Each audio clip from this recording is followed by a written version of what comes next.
I met Tommy Lee of Motley Crue back in 1984.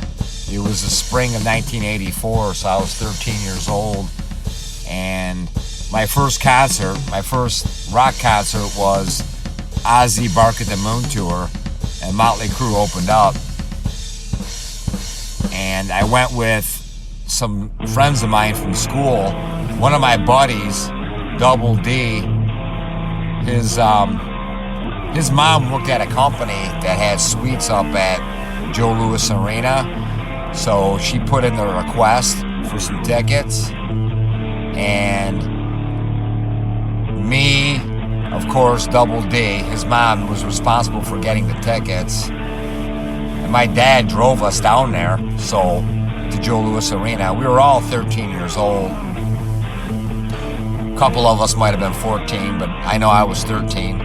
And we were up in the suite up at Joe Louis Arena, and Motley Crue was on stage. So Motley Crue, Shout at the Devil tour, they opened up for OZZY. That was my first rock show, was that concert, OZZY Motley Crue. And Motley Crue were the first band I ever saw live.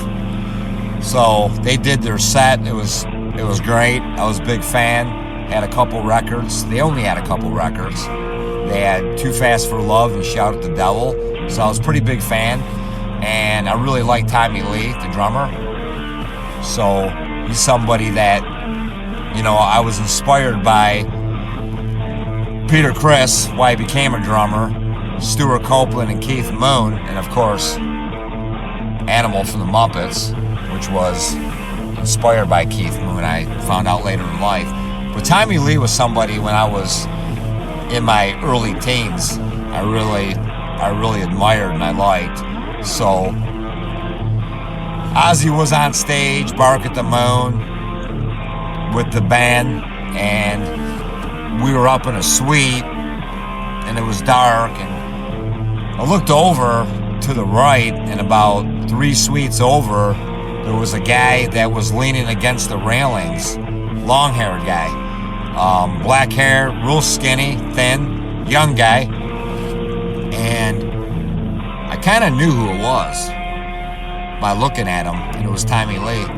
So I climbed over a couple of the railings to see him, and I was right next to him, and he was watching OZZY, and I introduced myself to him, and we talked probably for about 10 minutes, 10-15 minutes, and it was just him and I. Nobody really realized that it was Tommy Lee.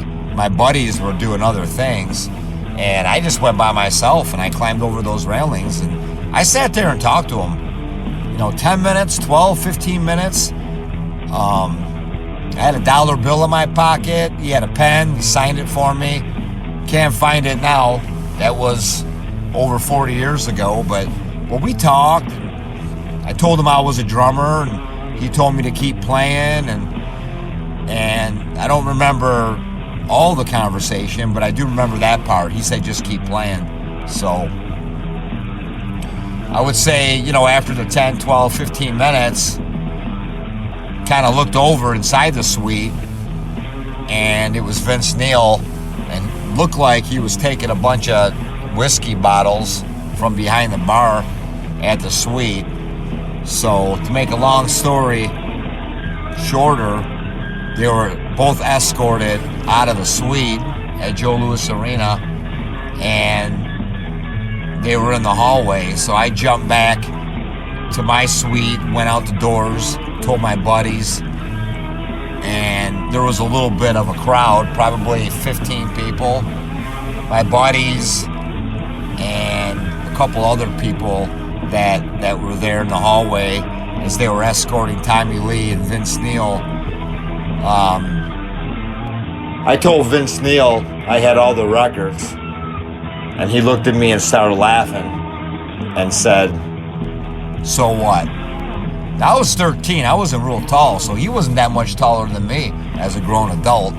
So I was bummed out, and I can remember Tommy Lee putting his arm around me as they were walking, And I don't remember exactly what he said, but it was something like, don't worry about it. Keep playing the drums.